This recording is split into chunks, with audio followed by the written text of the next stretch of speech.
കിഴക്കൻ ലബനനിൽ ഇസ്രായേൽ നടത്തിയ വ്യോമാക്രമണത്തിൽ കുറഞ്ഞത് 10 ഹിസ്ബുള്ള തീവ്രവാദികൾ കൊല്ലപ്പെട്ടതായി മാധ്യമങ്ങൾ റിപ്പോർട്ട് ചെയ്തു. കൊല്ലപ്പെട്ടവരിൽ മുതിർന്ന ഹിസ്ബുള്ള നേതാവ് ഹുസൈൻ യാഗി ഉൾപ്പെട്ടിട്ടുണ്ട് എന്ന് റിപ്പോർട്ടിൽ പറയുന്നു. ബക്ക താഴ്വരയിലെ ഗ്രൂപ്പിന്റെ സൈറ്റുകൾ ലക്ഷ്യമിട്ടായിരുന്നു ആക്രമണമെന്ന് ഇസ്രായേൽ സൈന്യം അറിയിച്ചു. ഈ മേഖലയിലെ ഹിസ്ബുള്ളയുടെ നീക്കങ്ങൾ ഇസ്രായേലും ലബനനും തമ്മിലുള്ള ധാരണകളുടെ ലംഘനമാണെന്നും ഇസ്രായേൽ കൂട്ടിച്ചേർത്തു. 2024 നവംബറിൽ ഇസ്രായേലും ഹിസ്ബുള്ളയും തമ്മിലുള്ള യുദ്ധം അവസാനിപ്പിച്ച് വെടിനിർത്തൽ നിലവിൽ വന്നതിന് ശേഷം ലബനനിലുണ്ടായ ഏറ്റവും മാരകമായ ആക്രമണങ്ങളിൽ ഒന്നാണിത്. അമേരിക്കയുടെയും ഫ്രാൻസിന്റെയും മധ്യസ്ഥതയിൽ നടന്ന കരാറിന്റെ ആദ്യഘട്ടത്തിൽ ഇസ്രായേലും ഹിസ്ബുള്ളയും തെക്കൻ ലബനൻ മേഖലയിൽ നിന്നും പിന്മാറിയിരുന്നു. ചർച്ചകൾക്ക് ശേഷം കൂടിക്കാഴ്ച നല്ല അന്തരീക്ഷത്തിലാണ് നടന്നതെന്നും ഇസ്രായേലിനും ലബനനും ഇടയിൽ സാധ്യമായ സാമ്പത്തിക സഹകരണം മുന്നോട്ട് കൊണ്ടുപോകുന്നതിനുള്ള ആശയങ്ങൾ രൂപപ്പെടുത്തുമെന്ന് ധാരണയായെന്നും ഇസ്രായേൽ പ്രധാനമന്ത്രി ബെഞ്ചമിൻ നെതന്യാഹുവിന്റെ ഓഫീസ് ഒരു പ്രസ്താവനയിൽ പറഞ്ഞിരുന്നു.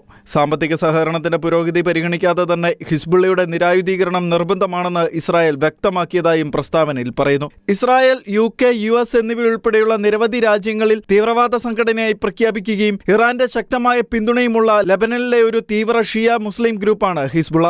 International desk, ഷെഖേന news.